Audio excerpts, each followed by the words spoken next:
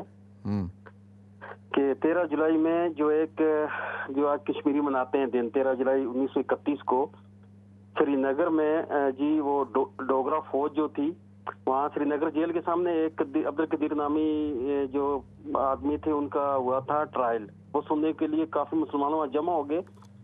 تو جمعے کی نماز کا ٹائم ہو گیا تو جو ہے نا ایک جو ہے وہاں مسلمان اذان دینے کے لیے دیوار پہ چڑھے تو ڈوگرا کے سپاہیوں نے اس پر فائر کر دیا اور وہ شہید ہو گئے. تو اس نے 2 کلمات اللہ اکبر کیے تھے. تو اشہد اللہ الہ کرنے کے لیے اذان کو کنٹینیو کرنے کے لیے دوسرا مسلمان ایک اوپر چڑھے اور انہوں نے جناب اذان کو کنٹینیو کیا. ابھی ایک ہی لفظ اشہد اللہ الہ کہا تھا, ان کو بھی شہید کر دیا گیا اور اذان ختم ہونے تک 22 جو ہے نا مسلمان وہاں شہید ہو گئے تھے. ٹھیک ہے, بہت شکریہ جی یہ تاریخی پس منظر بیان کرنے کا اور مسلمانوں کا جو اسلام سے اور جو اذان سے جو تعلق ہے اس کو بیان کرنے کا. جی بہت شکریہ جی. نیکسٹ کال لیتے ہیں. السلام علیکم. جی وعلیکم السلام. مجھے پوچھنا تھا, میری 3 سال کی ڈاٹر ہے اور اس کو پیپر پہ کارٹون بہت پسند آتے ہیں اور وہ جو یونیکارن جو رہتے ہیں نا وہ اس کے ایسے ٹوائز جو رہتے ہیں بلون وغیرہ وہ بہت پسند آتے ہیں. تو میں کوشش کرتی ہوں کہ میں اس کو نہ دوں, لیکن مجھے معلوم کرنا تھا کہ یہ سب چیزیں گھر میں رکھنا مطلب صحیح ہے کہ کیا اس کا یہ ہے. چلیں ٹھیک ہے, میں بتاتا ہوں. ٹھیک ہے, نیکسٹ کال لیتے ہیں. السلام علیکم. السلام علیکم مفتی صاحب, آپ کیسے ہیں؟ الحمدللہ میں ٹھیک ہوں, اللہ کرم شکر اللہ کا. جی مفتی صاحب میری نانی کا کل رات انتقال ہو گیا ہے, وہ انا کینیڈا میں للہ و انا رہتی الیہ تھی. راجعون. اللہ تعالیٰ ان کی مغفرت فرمائے جی, بہت اور شکریہ. آپ سب کو اللہ صبر عطا فرمائے. بہت شکریہ. ان کے لیے دعا کرنے کے لیے درخواست کرنی تھی. اور سب سے افسوس کی بات یہ ہے کہ کرونا وائرس لاک ڈاؤن کی وجہ سے ہم لوگ جا بھی نہیں سکے جنازے پہ. اللہ تعالیٰ ان کی مغفرت فرمائے جی, اللہ تعالیٰ ان کے درجات کو بلند فرمائے. اللہ تعالیٰ آپ سب کو صبر عطا فرمائے. ضرور دعا کریں گے جی ان کے لیے, ضرور دعا کریں گے. نیکسٹ کال لیتے ہیں. السلام علیکم. وعلیکم السلام مفتی صاحب, ایک سوال آپ سے پوچھنا ہے. جی پہلے یہ کہ اللہ تعالیٰ آپ کو لمبی زندگی اور صحت عطا فرمائے, اور جو کام آپ دین کی خدمت کر رہے ہیں اللہ تعالیٰ اس کا اجر آپ کو اور آپ کی فیملی کو یہاں بھی اور آخرت میں بھی ضرور عطا فرمائے. آمین. سوال یہ ہے مفتی صاحب کہ کچھ سالوں سے یہ سلسلہ دیکھنے میں آیا فار لاسٹ فیو ایئرس کہ جو ہے کچھ لوگ کیا کرتے ہیں کہ جمعے والے دن صبح یا رات کوئی جس طرح بھی کر کے جو ہے نا وہ میسج کی شکل میں ایک تصویر ہے اس پہ لگا ہوتا ہے جمعہ مبارک, اور ایک دوسرے کو بھیجتے ہیں اور شیئر کرتے ہیں. اس میں اب یہ ہے کہ میری معلومات کے مطابق تو حضور صلی اللہ علیہ وسلم کے دور میں یا صحابہ کرام تابعین تبع تابعین کے دور میں ایسا سلسلہ نہیں تھا کہ ایک دوسرے کے جمعے کی مبارکباد دی جائے. عید تو ہوتی تھی. اب یہ سلسلہ جو شروع کیا گیا ہے کہ آیا یہ صحیح ہے یا غلط ہے یا بدعت ہے, کیونکہ اس طرح اگر یہ سلسلہ چلتا رہا کچھ 100 سال گزر جائیں گے تو پھر لوگ کہا کریں گے ہمارے تو آبا و اجداد بھی یہ کرتے تھے جمعہ کی اور اپنے آپ کو میسیجز اور مبارکباد بھیجا کرتے تھے. ٹھیک ہے میرے بھائی, میں بتاتا ہوں جی. بہت شکریہ آپ کی کال کا, جزاکم اللہ. نیکسٹ کال لیتے ہیں جی. السلام علیکم. السلام علیکم. وعلیکم السلام ورحمۃ اللہ وبرکاتہ. جی میرے 2 کویشچنز ہیں, میں پوچھ سکتی ہوں؟ آپ نے کال کی ہے, آپ پوچھ سکتی ہیں جی. جی اچھا, پہلا کویشچن تو یہ کہ ایک تو یہ کہ عورتوں کا کیا نماز کے دوران اپنے پیر ڈھکنا ضروری ہے, مطلب کیا وہ سطر میں شامل ہوتا ہے؟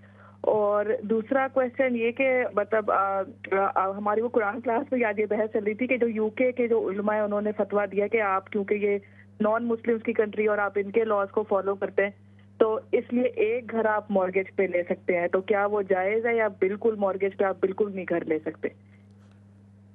اچھا, یہ سوال کا جواب نا میں میرے خیال میں 100 دفعہ دے چکا ہوں گا میری بہن.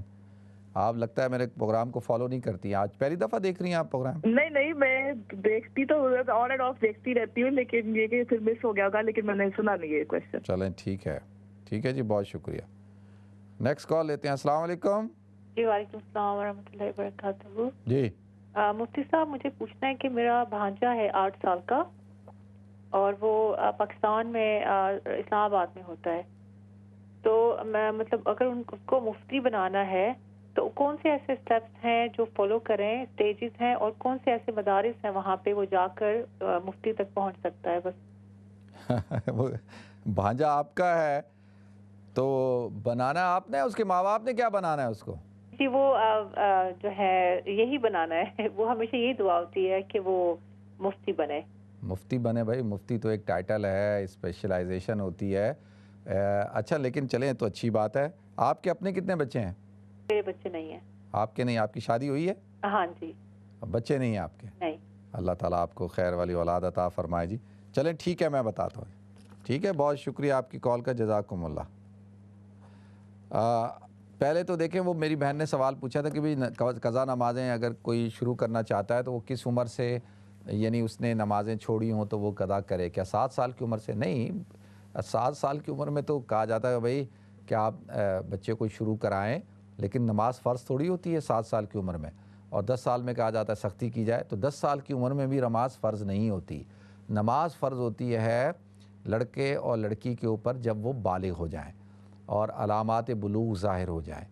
علامات بلوغ کیا ہیں؟ کہ بھئی لڑکے کی داڑھی آ جائے اور اس کو شہوت ہونا شروع ہو جائے، انزال ہو جائے، احتلام ہو جائے، اسی طرح سے جو بچی ہے اس کے ایام شروع ہو جائیں، تو وہ علامات بلوغ ہیں۔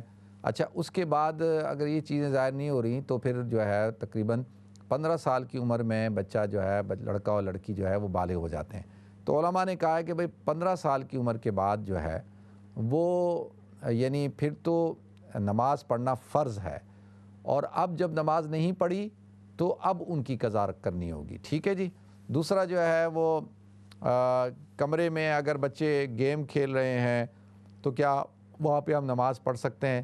دیکھیں اگر آپ کو ڈسٹرب کر رہے ہیں، آپ ڈسٹرب ہو رہی ہیں یا ڈسٹرب ہو رہے ہیں، تو بہتر تو یہ ہے کہ نماز ایسی جگہ پڑھی جائے جہاں پہ کسی قسم کا شور شرابہ نہ ہو، ٹی وی نہ چل رہا ہو، بچے گیم نہ کھیل رہے ہوں، تو وہاں نماز پڑھی جائے۔ اگر کوئی جگہ ایسی نہیں ہے تو پھر بچوں کو روک دیا جائے کہ بھئی وہ اس وقت میں یہ گیم نہ کھیلیں، ٹی وی نہ چلائیں، یا جو بچے گیم کھیلتے ہیں آج کل تو یہ نہ کھیلیں۔ تو اب اس کے اندر یہ ہے کہ اگر آپ نے نماز شروع کر دی اور انہوں نے بھی کھیلنا شروع کر دیا تو پھر تو آپ کی نماز کو کوئی فرق نہیں پڑتا، لیکن اگر آپ اس کا اہتمام نہیں کرتے تو پھر کیونکہ کراہت کے ساتھ نماز ہوگی، یہ بات ناپسندیدگی ہے کہ بھئی ٹی وی چل رہا ہو، تصویریں ہوں کمرے میں اور وہاں نماز پڑھی جائے، تو بہتر یہی ہے کہ بھئی دوسرے کمرے میں پڑھی جائے۔ ٹھیک ہے۔ عورت جب ایام میں ہو، یعنی اس کے پیریڈ چل رہے ہوں اور اس دوران اس کو اگر طلاق دی جائے تو کیا اس سے طلاق ہو جاتی ہے؟ بھئی طلاق تو ہو جاتی ہے، لیکن اس وقت میں طلاق دینی نہیں چاہیے۔ یعنی اگر کسی شخص نے طلاق دینی ہے، اس نے پکا ارادہ کر ہی لیا ہے، تو بہتر یہ ہے اور افضل اور اعلیٰ، یعنی افضل اور اعلیٰ سے مراد یہ ہے کہ شریعت کا حکم یہ ہے کہ وہ حالت طہر میں طلاق دی جائے، یعنی ناپاکی کے دنوں میں طلاق نہ دی جائے۔ ہو تو جائے گی لیکن وہ پھر مناسب نہیں ہے۔ جب عورت پاک ہو تو ان دنوں میں طلاق دی جائے۔ اچھا، اس کی وجہ کیوں کہا جاتا ہے کہ بھئی پاکی میں دی جائے؟ دیکھیں جب پاکی میں عورت پاک ہے اور اس کے ساتھ کوئی ممانعت نہیں ہے ازدواجی تعلق قائم کرنے میں شرعی طور پر، تو جب انسان اس وقت میں اگر اس کو طلاق دے رہا ہے تو پھر یقینی طور پر کوئی ایسا مسئلہ ہے یا کوئی وجہ ہے یا وہ سیریس ہے یا وہ سمجھتا ہے کہ بھئی اب طلاق سے ہی معاملہ حل ہو سکتا ہے۔ اور اگر وہ ایام میں طلاق دیتا ہے تو ایام میں دیکھیں ازدواجی تعلق قائم کرنا میاں بیوی کا شرعی طور پر جائز نہیں ہوتا، اور اس وقت میں ایک طرح سے طبیعت کا میلان بھی نہیں ہوتا، تو ہو سکتا ہے کہ وہ کیا کرے کہ وہ غصے میں دے رہا ہو یا طبیعت کے اندر جو بے چینی ہے اس کی وجہ سے دے رہا ہو سکتا ہے جذبات پر قابو نہ رکھ سک رہا ہو اس وجہ سے دے رہا ہو، تو اس لیے کہا جاتا ہے کہ بھئی حالت طہر میں طلاق دی جائے۔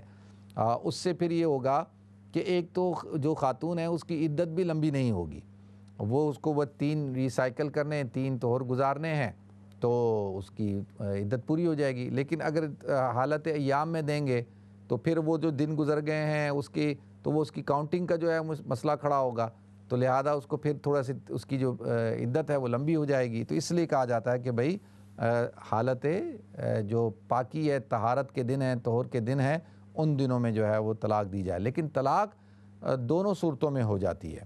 ٹھیک ہے جی. تو دوسرا پوچھا کہ مرحومین کی قربانی اگر کسی کے والد والدہ انتقال کر چکے ہیں، ساس سسر انتقال کر چکے ہیں، تو کیا ہر ایک کی قربانی دے الگ الگ سے، یا ایک ہی قربانی دے کے ان سب کا ثواب، ان سب کو ثواب کر دے، اصال ثواب کر دے، ثواب بھیج دے؟ تو ایسا کر سکتے ہیں اگر تو آپ افورڈ کر سکتے ہیں.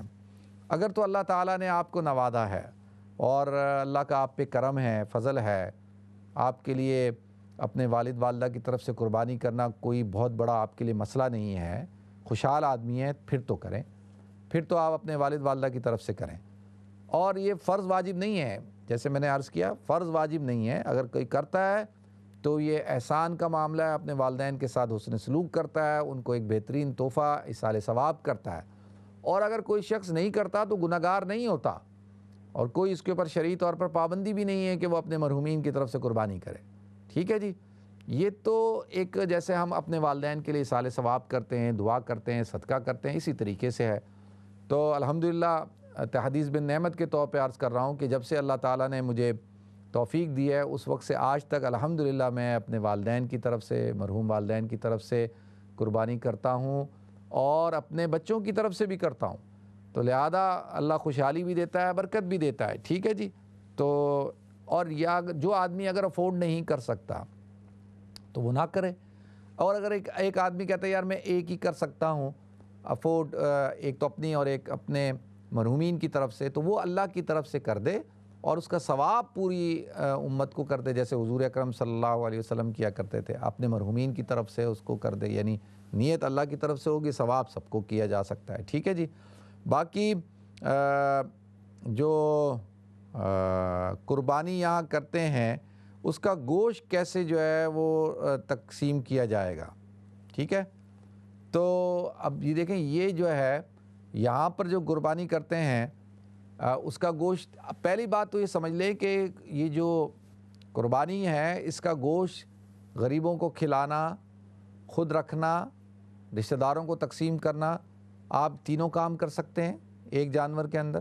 غریبوں کو بھی دیں، رشتہ داروں کو بھی دیں، اور خود بھی رکھیں.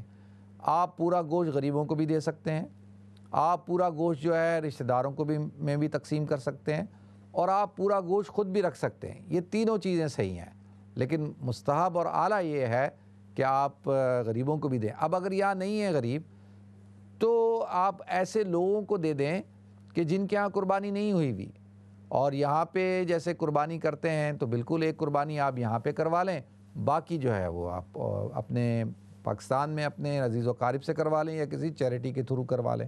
تو ناظرین ہمیں بریک کی طرف جانا ہے، انشاءاللہ بریک کے بعد حاضر ہوتے ہیں. السلام علیکم ورحمۃ اللہ وبرکاتہ.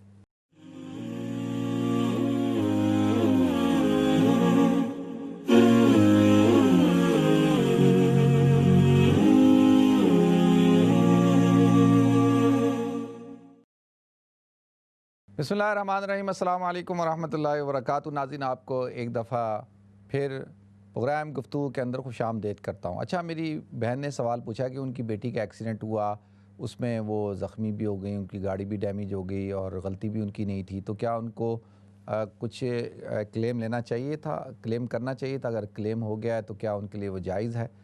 اچھا دیکھیں، پہلی بات تو یہ ہے کہ شرعی طور پر اگر کوئی کسی کو نقصان پہنچاتا ہے جسمانی طور پر تو اس کا وہ کلیم کر سکتا ہے، قاضی کے پاس جا سکتا ہے، بول سکتا ہے کہ جس نے مجھے تھپڑ مارا یا میرا دانت توڑ دیا، ہاتھ توڑ دیا. وہ پورا دیت کا ایک قانون موجود ہے اور اس پہ قاضی جو ہے وہ اس کو کمپنسیٹ کروا سکتا ہے، بدلہ دلوا سکتا ہے، سب کچھ ہو سکتا ہے. اور جتنا ہوا ہے، یعنی جتنا زیادتی ہوئی ہے اس سے زیادہ جو ہے وہ تو شرعی طور پر جائز نہیں ہے. ٹھیک ہے. اور جھوٹا کلیم بنانا اور جھوٹا کلیم بنا کر اس سے کلیم حاصل کرنا، یہ تو بالکل شرعی طور پر جائز نہیں ہے. دیکھیں، آج کل یہ بہت زیادہ ہمارے لوگوں میں یہ پرابلم ہو چکی ہے. میں آپ سے گزارش کروں، پہلی بات تو یہ ہے کہ جیسے گاڑی کی جو انشورنس کرائی جاتی ہے وہ اس ملک میں اس لیے ضروری ہے کہ بھئی اگر آپ انشورنس نہیں کرائیں گے تو آپ گاڑی چلا نہیں سکتے. اور دوسرا یہ کہ آپ کو کوئی گاڑی مار دے گا یا آپ کسی کو مار دیں گے تو پرابلم کھڑی ہو جائے گی. آج کل تو اتنا بڑا مسئلہ کھڑا ہو جاتا ہے. تو لہٰذا اس بنا پر شریعت نے، علماء نے، مفتیوں نے یہ فتویٰ دیا کہ بھئی آپ گاڑی کی انشورنس کروا لیں. اچھا، پہلے تو کیا کرتے تھے کہ بھئی تھرڈ پارٹی کروائیں. اور تھرڈ پارٹی میں کیا ہوتا ہے کہ جی آپ کو کوئی مارے گا تو آپ کی جو ہے وہ سارے ایکسپنس جو ہے وہ کور نہیں ہوں گے، لیکن اگر آپ نے کسی کو مار دیا تو وہ اس کے کور ہوتے ہیں. لیکن اس کے اندر بھی کئی ایشو کھڑے ہو گئے ہیں کہ اتنا زیادہ مسائل کھڑے ہو جاتے ہیں، پھر وہ انشورنس بڑھ جاتی ہے، 10,000 چیزیں کھڑی ہو جاتی ہیں. تو اس بنا پر اور یہ اس قسم کے مسائل بھی کھڑے ہوتے ہیں، تو لہذا کہا کہ بھئی چلیں فلی کمپریہنسو کروا لیں. لیکن جتنا نقصان ہوا ہے اس سے زیادہ یا جھوٹ بولنا، غلط بیانی سے کام لینا، یا نقصان سے زیادہ اور اپنی یعنی جھوٹا کسی کو ایکسیڈنٹ میں چوٹ نہیں لگی اور وہ کہہ کہ جی مجھے چوٹ لگ گئی ہے، میری کمر میں پرابلم ہو گئی ہے، گردن میں پرابلم ہو گئی ہے، اور اس بنا پر جھوٹے کلیم حاصل کرنا، یہ تو شرعی طور پر جائز نہیں ہے جی. شریعت نے اس کی اجازت نہیں دی. ضرورتاً جتنی اجازت ہے اتنے ہی عمل کیا جائے. باقی دوسرا سوال یہ پوچھا تھا کہ ان کی ایک بیٹی ہیں جو اپنا 3 سال کی ہیں، تو کیا وہ کارٹون ٹوائے وغیرہ جو ہے وہ لے سکتی ہیں؟ اچھا دیکھیں، علماء نے اس میں 2 قسم کی اسکول آف تھاٹ ہیں. ایک ہے کہ نہیں جی یہ تو تصویروں کے حکم ہے، اور دوسرا اسکول آف تھاٹ یہ ہے کہ بھئی یہ تو وہ کوئی پوجا کرنے کے لیے تو نہیں ہوتے نا کہ ان کو گھر میں رکھیں اور ان کی پوجا کی جائے یا ان کو رسپیکٹ کیا جائے. بچے تو کھیل رہے ہوتے ہیں، ان کو پاؤں میں لا رہے ہوتے ہیں اور ان کو ٹھوکرے مار رہے ہوتے ہیں. تو اس وجہ سے، اور اس وقت یہ کیونکہ عموم عام ہے، یعنی ہر جگہ پہ بچے اس کو استعمال کرتے ہیں، تو اگر بچا جا سکتا ہے تو بہت اچھی بات ہے، بچا جائے. اگر نہیں تو پھر ضرورتاً استعمال کیا جا سکتا ہے. لیکن یہ ہے کہ اور بھی ٹوائے ملتے ہیں جو تصویروں والے نہیں ہوتے، جو کارٹون کریکٹرز کے بھی نہیں ہوتے. جیسے میرے بچے تھے تو وہ گاڑیوں سے کھیلتے تھے، گاڑیوں کا شوق تھا، تو لہذا ایسی کوئی چیزیں ہوں جو تصویروں والے نہ ہوں تو بہتر ہے. لیکن اگر ضرورتاً بچے اگر کوئی ضد کر رہا ہے، نہیں مان رہا، تو ٹھیک ہے، بھی شرعی طور پر اس کی اجازت ہے ایز اے کھلونا ہونے کے. ٹھیک ہے جی. باقی دوسرا جو ہے وہ نانی کا انتقال ہو گیا، اللہ تعالیٰ ان کی مغفرت فرمائے جی، اللہ تعالیٰ ان کے درجات کو بلند فرمائے. میرے بھائی نے سوال پوچھا کہ جمعہ مبارک کے میسج بھیجتے ہیں کہ شرعی طور پر اس کی اجازت ہے. اچھا پہلے تو یہ بات سمجھنے کی ضرورت ہے کہ جمعہ کا دن تو ہے ہی مبارک دن، اس میں تو کوئی دو رائے نہیں ہے. اور مبارک کا مطلب کیا ہے؟ بارک یبارک کا مطلب ہوتا ہے برکت والا. اور ہم بھی جب عربی، کیونکہ ہماری زبان عربی نہیں ہے نا، اردو ہے، تو ہم جب السلام علیکم کہتے ہیں، اور عربوں کے اندر کیا ہے؟ اللہ یبارک فی، وہ دعا دیتے ہیں کہ اللہ آپ کو برکت عطا فرمائے، بارک اللہ فیک، اللہ آپ کو برکت عطا فرمائے. تو لہذا اگر کوئی شخص یہ کہتا ہے کہ جمعہ مبارک، تو اس کے اندر یہ ہے کہ بھئی وہ یہ میسج دے رہا ہے کہ بھئی جمعے کی برکتیں اللہ آپ کو عطا فرمائے، بابرکت دن ہے، اللہ آج آپ کو توفیق دے کہ بھئی آپ ایسے اعمال کریں جس سے برکتیں حاصل کریں. تو ٹھیک ہے، یاد دہانی کے لیے بھی ہو سکتا ہے اور صحیح ہے، اس میں شرعی طور پر اجازت ہے. باقی یہ اس کو رسم بنا لینا، تو اس سے بچنا چاہیے کہ بھئی ہر جمعے کے دن بھیجنا ہی ضروری ہے، اگر نہیں بھیجیں گے تو گناہگار ہو جائیں گے، تو یہ بات ٹھیک نہیں ہے. ٹھیک ہے، میں تو نہیں بھیجتا، مجھے لوگ بھیجتے ہیں لیکن میں نے تو کبھی نہیں بھیجا، اور نہ وہ میسج کو میں فارورڈ کرتا ہوں.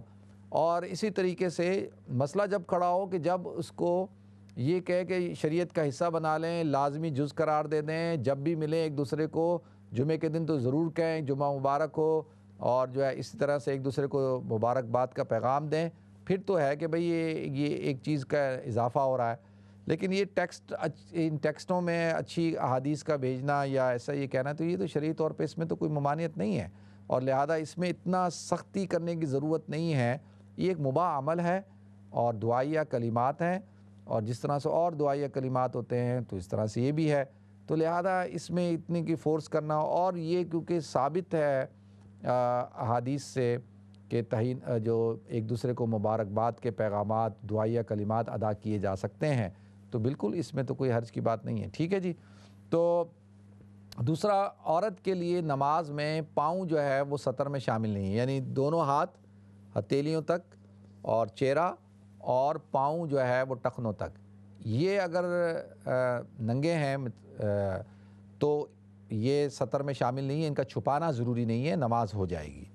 دوسرا، مورگیج کے حوالے سے دیکھیں، بہتر تو یہ ہے کہ آپ اپنے علاقے کے جو کوئی عالم دین ہوں، کوئی مفتی صاحب ہوں، ان کے پاس جائیں اور ان کو لکھ کے اپنا مسئلہ بتائیں، آپ کے کیا ایشوز ہیں، کیا پرابلمز ہیں رہائش سے متعلق. جو آپ کی پرابلمز ہیں، جو آپ پرابلم فیس کر رہے ہیں، مختلف قسم کے ایشوز ہیں جو بھی ہیں، وہ آپ ان کو لکھ کے دے دیں اور یا ان سے پوچھ لیں. وہ جو آپ کو ایڈوائز کریں اس پر آپ عمل کر لیں. ٹھیک ہے، وہ جو بھی ایڈوائز کریں پھر وہ اور جانیں اور اللہ جانے اور آپ کا جو ہے وہ معاملہ جانے. اور اگر کسی کو مجھ سے ایسی کوئی ایڈوائس چاہیے، ہر ایک کے مختلف حالات ہوتے ہیں، تو پھر مجھے وہ کال کر لیں. اپنا میرے جو پرائیویٹ نمبر ہے ڈونیشن ہاٹ لائن کا، وہاں پہ کال کریں، میں ادھر بتا دوں گا. ٹھیک ہے جی. دوسرا جو بھانجا ہے اس کو 8 سال کا ہے، اس کو مفتی بنانا. دیکھیں میں آپ سے گزارش کروں کہ ہم مسلمان ہیں اور ہمیں اپنے تمام بچوں کو، جتنے مسلمان ہیں ہم سب کو اپنے بچوں کی دینی تربیت کا خیال رکھنا چاہیے اور اتنا علم حاصل کرنا جس سے شریعت کی نیہاو ہو، فرض واجب کا پتہ چلے، حلال حرام کا پتہ چلے. تو اتنا علم تو فرض ہے ہر ایک کے اوپر. طلب العلم فریضۃ علی کل مسلم و مسلمہ، کہ جو حلال حرام، جائز ناجائز، نماز، روزہ، حج، زکوٰۃ، شریعت، نجاست، طہارت، یہ ساری چیزوں کا علم ہونا ہم سب کو پر لازمی ہے. ہمارے بچوں کے اوپر بھی ہمیں سکھانا ضروری ہے. ٹھیک ہے. پھر اتنا قرآن پڑھنا جس سے نماز کے اندر ہم فرضیت کو ادا کر سکیں، حفظ کرنا یہ ضروری ہے. اچھا، اور قرآن کی تلاوت، قرآن پڑھنا یہ بھی ضروری ہے، قرآن کو سمجھنا یہ بھی ضروری ہے، اور ان سب چیزوں کے اوپر عمل کرنا یہ بھی ضروری ہے. ٹھیک ہے. باقی اسپیشلائزیشن کے طور پر کہ اگر کوئی ایک خاندان کے اندر کسی ایک بچے کو حافظ بنا دیا جائے اور اس کو عالم بنا دیا جائے، کیونکہ معاشرے میں جیسے ڈاکٹروں کی ضرورت ہوتی ہے، جیسے انجینئرز کی ضرورت ہے، سالیسیٹرز کی ہے، اکاؤنٹنٹس کی ہے، مختلف شعبہ زندگی کے لوگوں کی ضرورت ہوتی ہے، اسی طرح علماء کی بھی ضرورت ہے. تو لہذا اگر علماء بھی بنائے جائیں اور اپنے آپ کسی ایک بچے کو جو ہے عالم بھی بنائیں اور حافظ قرآن بنائیں، عالم دین بنائیں. اور پھر ضروری نہیں ہوتا کہ ہر عالم جو ہے وہ مفتی بنے، جیسے ہر حافظ عالم نہیں بنتا، تو اسی طرح سے ہر عالم کا مفتی بننا بھی ضروری نہیں ہے. یہ جو مفتی ایک ٹائٹل ہوتا ہے، اس کے لیے اسپیشلائزیشن کرنی ہوتی ہے اور کورس کرنا ہوتا ہے، دارالفتہ میں بیٹھنا ہوتا ہے مفتی حضرات کے ساتھ اور اس کو مسائل کو ڈسکس کرنا، سیکھنا، پڑھنا. تو یہ بس ایک سمجھ لیں کہ اسپیشلائزیشن ہے. باقی آپ اور میں ہم سب کوشش کریں کہ اگر ہمارے بچے مفتی نہیں بھی بنتے، وہ تو کچھ لوگ ہوتے ہیں نا، سارے تو نہیں ہوتے نا بھائی. عالم تو آپ کو زیادہ ملیں گے، مفتی تو تھوڑے ہوتے ہیں. لیکن اگر کوئی بنانا چاہتا ہے تو بنا سکتا ہے، لیکن اس کے لیے پھر اس کو پورا وقف کرنا ہوگا، پھر وہ اس کی پوری تربیت کرنی ہوگی، پورا اس کو جو ہے وہ یعنی اللہ کے دین کے لیے جو ہے وہ اس کو خاص کرنا ہوگا اور پھر اس کو سپورٹ بھی کرنا ہوگا. دیکھیں یہ بہت ضروری بات ہے. اگر آپ کے 4 بیٹے ہیں اور ان میں سے آپ نے ایک کو ڈاکٹر بنا دیا، ایک کو آپ نے ماشاءاللہ اکاؤنٹنٹ بنا دیا، ایک کو IT کا کچھ بنا دیا اور ایک کو مولوی بنا دیا، اب وہ جو تینوں ہیں وہ تو کمائیں گے پیسے دبا کے. ہماری کافی دن ہو گئے کہ ایک بہن تھی، ان کا فون آیا تو انہوں نے کہا کہ مجھے جو ہے نا گلٹی فیل کرتی ہوں. میں نے کہا بھائی کیوں، آپ کیوں گلٹی فیل کرتی ہیں؟ کہنے لگے میرے 2 بیٹے تھے، ایک بیٹے کو مولوی بنا دیا اور ایک بیٹے کو جو ہے وہ ڈاکٹر بنا دیا. جو ڈاکٹر تھا وہ تو ماشاءاللہ بہت زیادہ پیسے کمانے لگ گیا، اس کے پاس بہترین گھر، بہترین گاڑی اور بڑا مال دولت اور ہر دنیا کی آسائش، اور اس کے بچے ماشاءاللہ پرائیویٹ اسکولوں میں پڑھ رہے ہیں. اور جس کو مولوی بنایا اس کو تو 1000 پاؤنڈ سے اوپر نوکری نہیں ملتی. تو کہتی میں جب ان دونوں کا لیونگ آف اسٹینڈرڈ دیکھتی ہوں کہ ایک کا لیونگ آف اسٹینڈرڈ اتنا ہائی ہے اور مولوی بیچارہ جو ہے وہ 1000 پاؤنڈ مہینہ کا نہیں کما سکتا، پرانی سی گاڑی ہے اس کے پاس اور نہ اس کے پاس اپنا گھر ہے، نہ اس کے بچے تو کہتی ہیں مجھے تھوڑا سا آئی فیل گلٹی، مجھے گلٹ فیل ہوتا ہے. تو میں نے کہا دی ابھی آپ زندہ ہیں، آپ کے والد، آپ کے شوہر بھی زندہ ہیں، اس مولوی کے والد بھی زندہ ہیں؟ میں نے کہتی ہیں ہاں. تو میں نے کہا بھائی پھر کیوں نہ آپ اس کو اپنی جائیداد میں سے کچھ زیادہ حصہ دے دیں، اس کو جو ہے وہ تھوڑا سا زیادہ دیں تاکہ اس کو سپورٹ کریں. دیکھیں یہ پھر بہت بڑا مسئلہ کھڑا ہو جاتا ہے کہ ایک طرف جو ہے وہ آپ نے اس کو تو مولوی، تو پھر بڑا ہو کے وہ ہو سکتا ہے آپ سے شکایت کرے، کیونکہ ہمارے ہاں تربیت تو نہیں ہو رہی نا. دیکھیں جب ہم پڑھتے تھے تو ہماری تربیت ہوتی تھی، بتایا جاتا تھا کہ بھائی اس میں دنیا نہیں ہے اور تنخواہیں بھی کم ہوں گی، اس لیے لوگ گزارا بھی کرتے تھے، وہ سمجھتے دین کی خدمت کر رہے ہیں. لیکن آج کل کے دور کے اندر تو آپ دیکھیں پھر وہ کہیں ایسا نہ ہو کہ وہ پھر علم دین کی اہمیت اس کے اندر سے نکل جائے اور جو شخص جس کو قرآن اور حدیث کا علم دیا اللہ تعالیٰ نے، اور وَلَا تَمُدَّنَّ عَيْنَيْكَ إِلَىٰ مَا مَتَّعْنَا بِهِ، قرآن کہتا ہے، اللہ فرماتے ہیں کہ پھر جس کو اللہ تعالیٰ نے قرآن اور حدیث کا علم دیا اور وہ اس علم سے دوسرے علم کو بڑا اعلیٰ سمجھے کہ یار وہ علم جو ہے وہ زیادہ اچھا ہے، اس سے زیادہ فضیلت والا ہے، تو اس نے ایک طرح سے قرآن اور حدیث کے علم کی توہین کی۔ اللہ تعالیٰ نے کہا ایسے للچائی نظروں سے مت دیکھو ان کو جن کو اللہ تعالیٰ نے دنیا عطا کی ہے۔ تو لہٰذا یہ تربیت کی بھی ضرورت ہے، اور یہاں پر میں سمجھتا ہوں کہ آپ پھر بچوں کو ان کی تربیت بھی کریں، اور ان کے لیے پھر ایکسٹرا جو ہے نا والدین دیکھیں، میں صاف بات کرتا ہوں کہ الحمدللہ مجھے جو ہے اللہ نے آج جو مقام دیا ہے اس میں میرے جو بھائی ہیں بڑے، ان کا بہت بڑا کردار ہے۔ آج میں جو الحمدللہ خوشحال ہوں، کھاتا پیتا ہوں، اللہ تعالیٰ نے مجھے ہر چیز سے نوازا ہے، تو اس میں میرے بڑے بھائیوں کا بہت کردار ہے۔ انہوں نے شروع سے مجھے اپنے ساتھ بزنس میں پارٹنر بنا کے رکھا اور کاروبار کروایا۔ آج بھی میں ان کے ساتھ کئی چیزوں میں شریک ہوں، اور آج تک الحمدللہ ان کی جو سپورٹ ہے پھر اللہ نے فضل بھی کیا۔ تو اس طرح سے پھر جو دوسرے بھائی ہیں ان کو بولا جائے کہ بھائی اس کو ہم مولوی بنا رہے ہیں تو تم نے اس کو لک آفٹر کرنا ہے، اگر کاروبار کرو تو اس کو اپنے ساتھ شریک کرنا، اس کا جو ہے اس کا خیال رکھنا، اگر یہ دین کا کام بھی کرتا رہے گا تو اس کی وجہ سے تمہیں برکت حاصل ہوگی۔ تو اپنے اور بچوں کی بھی تربیت کریں۔ یہ میں ایک بڑی اہم بات آپ کسی نے پوچھ ہی لیا ہے، ہمارا ایک دوست ہے کراچی کے اندر، ایک ان کے والد صاحب نے ایک کو عالم بنایا، ایک کو بہت بڑا وہ آرکیٹیکٹ ہے آج، اور بڑے بڑے پروجیکٹ ہیں اس کے پاس، لیکن اس نے دیکھیں اپنے چھوٹے بھائی کو اپنے ساتھ رکھا ہوا ہے اور اس سے وہ پروجیکٹ کرواتا ہے۔ ماشاءاللہ خود بھی اگر وہ ڈیفنس میں رہتا ہے تو اس کا چھوٹا بھائی بھی ڈیفنس میں رہتا ہے، اور وہ اس کو پورا سپورٹ کرتا ہے۔ تو میں نے کہا یار اللہ کرے تم جیسے لوگ ہوں اور اپنے بھائیوں کو، اپنے بچوں کو عالم بناؤ، تاکہ یہ دنیا کی طرف للچائی ہوئی نظروں سے نہ دیکھیں، یہ دین کی خدمت کریں۔ تو لہذا اگر ایسے حالات ہوں، ایسی نیت ہو تو بالکل موسٹ ویلکم، ضرور بنائیں جی، اور پھر ان کو قربانی دینا بھی سکھائیں۔ تو دیکھتے ہیں ہمارے ساتھ کالر کون ہے جی۔ السلام علیکم۔ وعلیکم السلام۔ جی جی فرمائیں جی۔ جی مفتی صاحب آپ بہت اچھے مسئلے حل کر دیتے ہیں، اللہ آپ کو جزا دے۔ آمین۔ پوچھنا یہ تھا کہ رشتوں کے بارے سے کہ اگر آج کل فک بہت چل گئے ہیں کہ جی وہ وہابی ہیں، وہ حنبلی ہیں، وہ حنفی ہیں، تو ہم وہاں رشتہ نہیں کر رہے، کہ وہ ختم دلائیں گے تو ہم کیا کریں گے، اگر وہ حضور صلی اللہ علیہ وسلم کی سالگرہ منائیں گے تو ہمارے بچے شامل نہیں ہوں گے، یا ہم بچوں کو کون سی تربیت دیں گے۔ یہ ایک بہت بڑا مسئلہ بن گیا ہے، میں تو بہت گھبرا گئی ہوں اس سے۔ چلیں جی ٹھیک ہے جی، بہت شکریہ آپ کی کال کا، جزاکم اللہ۔ ٹھیک ہے جی نیکسٹ کال لیتے ہیں۔ السلام علیکم۔ السلام علیکم رحمۃ اللہ وبرکاتہ۔ آپ کو سب سننے والوں کی خدمت میں السلام علیکم رحمۃ اللہ وبرکاتہ۔ وعلیکم السلام ورحمۃ اللہ وبرکاتہ۔ بھیا میں نے بتانا تھا، میری سسٹر کا ہسبینڈ 4 مہینے پہلے وفات پا گئے تھے۔ میری سسٹر اور ان کے بچے بہت پریشان رہتے ہیں، ان کی آپس میں محبت ہو، ان کے لیے دعا فرما دیں۔ میری اللہ تعالیٰ سے دعا ہے کہ سب مسلمانوں کی اللہ تعالیٰ مغفرت فرمائے۔ اللہ ان کی بھی مغفرت فرمائے جی۔ آپ کے جو بہنوئی تھے، اور اللہ تعالیٰ ان کے گھر والوں کو صبر جمیل عطا فرمائے، اور سارے مرحومین کی اللہ تعالیٰ مغفرت فرمائے جی۔ ٹھیک ہے جی، بہت شکریہ آپ کی کال کا، جزاکم اللہ۔ نیکسٹ کال لیتے ہیں۔ السلام علیکم۔ وعلیکم السلام۔ مولانا صاحب میرے 2 سوال ہیں پلیز۔ جی پہلا میرا سوال ہے کہ جب کوئی فوتگی ہوتی ہے نا اپنی فیملی میں، یا اپنی فیملی میں کہہ لو، اپنی فیملی میں جب ہوتی ہے نا تو کہتے ہیں راہداری کے 2.5 سپارے پڑھو۔ میں نے اس کے بارے میں پوچھنا ہے کہ وہ 2.5 سپارے راہداری کیا ہوتی ہے، اور کس مقصد کے لیے وہ پڑھے جاتے ہیں، اصالِ ثواب کے لیے یا کس کے لیے؟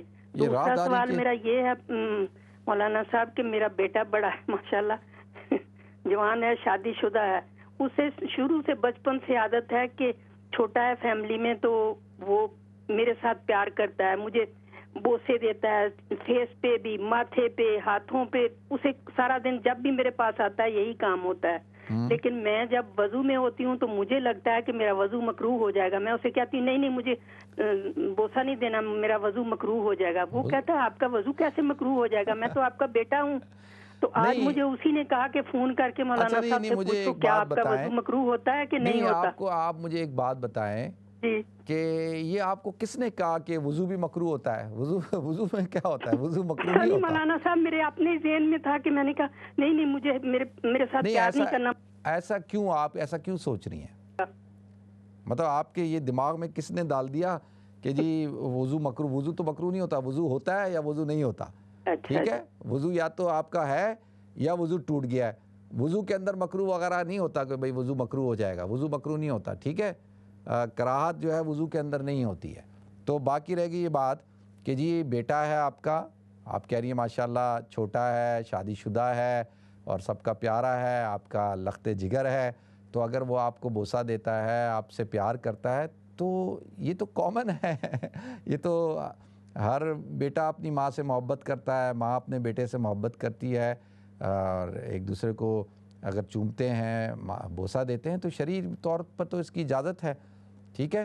اگر خدا نخواستہ کہیں پہ فتنے کا خوف ہو تو وہ پھر اس میں اعتراض کرنا چاہیے، لیکن اللہ تعالیٰ جی ہمیں ایسے وسوسوں سے بچائے کہ جس سے یہ وسوسے آئیں، تو بالکل وہ آپ کا بیٹا ہے جی، شرعی طور پر اس کو اجازت ہے، آپ کو بھی اجازت ہے، اور اس سے وضو جو ہے وہ مکروہ نہیں ہوتا، ٹھیک ہے جی؟ اللہ تعالیٰ آپ کو ہم سب کو عمل کرنے کی توفیق عطا فرمائے۔ نیکسٹ کال لیتے ہیں جی۔ السلام علیکم۔ جی وعلیکم السلام مولانا صاحب، آپ سے ایک سوال کرنا تھا چھوٹا سا۔ جی آپ کا پروگرام روز دیکھتا ہوں کافی، لیکن دل کی تسلی کے لیے آپ سے یہ پوچھنا چاہ رہا ہوں کہ ایک علاقہ اگر پسماندہ ہو اور وہاں پہ غربا رہتے ہوں، ان کا سیوریج کا سسٹم وہاں پہ ٹھیک نہ ہو اور گندگی ہو، تو ان کے لیے اگر وہ سیوریج کے سسٹم کے لیے زکوٰۃ کی رقم سے کوئی خرچ کیا جا سکتا ہے یا نہیں؟ چلیں ٹھیک ہے، میں بتاتا ہوں جی، ٹھیک ہے جی، بہت شکریہ۔ انہی کے سوال سے شروع کر لیتے ہیں۔ دیکھیں زکوٰۃ کی رقم جو ہے وہ تعمیر کے کاموں میں، اور مسجد کی تعمیر ہو، ہسپتال کی تعمیر ہو، راستوں کی تعمیر ہو، اس میں خرچ نہیں کی جا سکتی، ٹھیک ہے؟ زکوٰۃ کے اندر تملیک ہوتی ہے، اس کے اندر آپ کو کسی غریب کو، مسکین کو ملکیت دینی ہوتی ہے، مالک بنانا ہوتا ہے۔ انسان سیوریج کے بغیر بھی زندہ رہ سکتا ہے، لیکن بغیر خوراک کے، بغیر دوا کے، بغیر لباس کے زندہ نہیں رہ سکتا۔ تو زکوٰۃ کا کانسیپٹ یہ ہے کہ لوگوں کی مدد کی جائے، تاکہ لوگ جو ہے وہ بھوک سے، افلاس سے، غربت سے، تنگ دستی سے جو ہے وہ انتقال نہ کریں اور ان کو پریشانی کا سامنا نہ کرنا پڑے، ٹھیک ہے؟ تو اس لیے زکوٰۃ کی خالصتاً رقم اس مقصد کے لیے رکھی گئی ہے، جو اس زکوٰۃ کا کانسیپٹ ہے۔ دوسرا، جو فوتگی ہو جاتی ہے تو اس کے لیے کہا جاتا ہے کہ بھئی 2.5 پارے راہداری کے لیے پڑھو۔ یہ بات سمجھ میں نہیں، آج میں پہلی دفعہ یہ لفظ میں نے سنا ہے راہداری کے لیے۔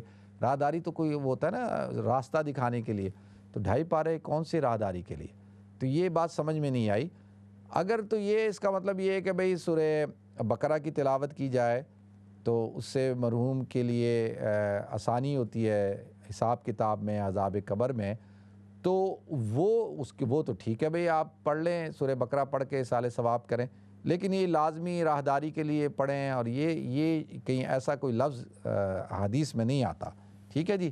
تو ویسے قرآن کی تلاوت آپ کر سکتے ہیں، اور ضروری بھی نہیں ہے کہ جی یہ پڑھنا ضروری ہو، لیکن جو ورثاء ہیں، رشتہ دار لواحقین ہیں، ان کے اوپر حق ہے کہ جی اپنے مرحومین کے لیے دعا کریں، قرآن پڑھیں، سال ثواب کریں، ٹھیک ہے؟ دوسرا جو ہے وہ میرے سے ایک بچے نے پوچھا صلاح الدین ایوبی کے بارے میں، تو بالکل صلاح الدین ایوبی ایک بڑی عظیم شخصیت ہے ناظرین، اور اس کے حوالے سے میں کئی دفعہ گفتگو کرتا رہتا ہوں وقتاً فوقتاً، تو انشاءاللہ کوئی ایک پروگرام جو ہے وہ پورا جو ہے صلاح الدین ایوبی پہ ہی میں کر دوں گا، اور میں ایک صلاح الدین ایوبی پہ ایک ڈاکومنٹری بھی بنا رہا ہوں۔ جب میں ابھی ایجپٹ گیا تھا نا، تو قلعہ صلاح الدین، تو وہاں پہ پوری ایک وہ ابھی انشاءاللہ وہ ایڈٹ ہو رہی ہے، تو جب یہ ٹرکی کی سیریز ختم ہوگی تو ایجپٹ کی سیریز میں انشاءاللہ وہ آپ حضرات دیکھ بھی لیں گے، اور انشاءاللہ کبھی میں صلاح الدین ایوبی رحمۃ اللہ علیہ کے بارے میں بھی آپ حضرات کو بتا دوں گا۔ ابھی ٹائم بالکل 2-3 منٹ رہ گئے ہیں، تو انشاءاللہ پھر کبھی اس پر گفتگو کریں گے۔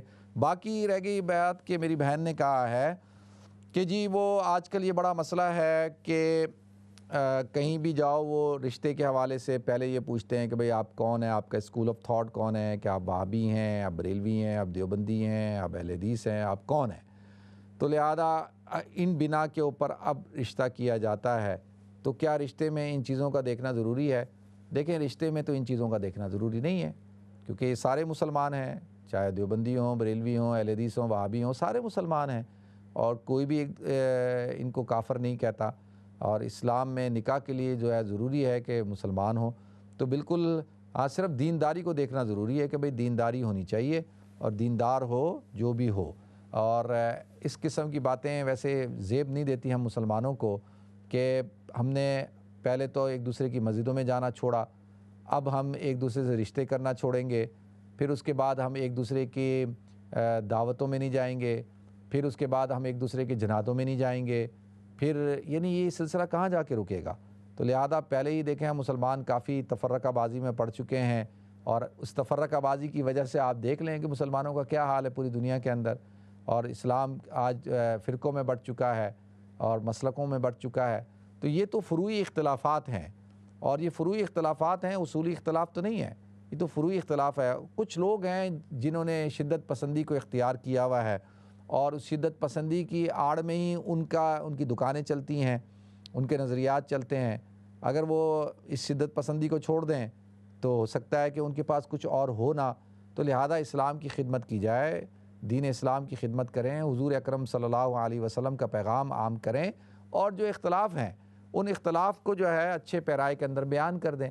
دیکھیں اپنے عقیدے کو چھوڑے نہیں، دوسرے کے عقیدے کو چھیڑے نہیں، اور یہ تو اصولی طور پر کوئی چیز ہو تو اس کو علماء بیٹھ کے ڈسکس کر لیں۔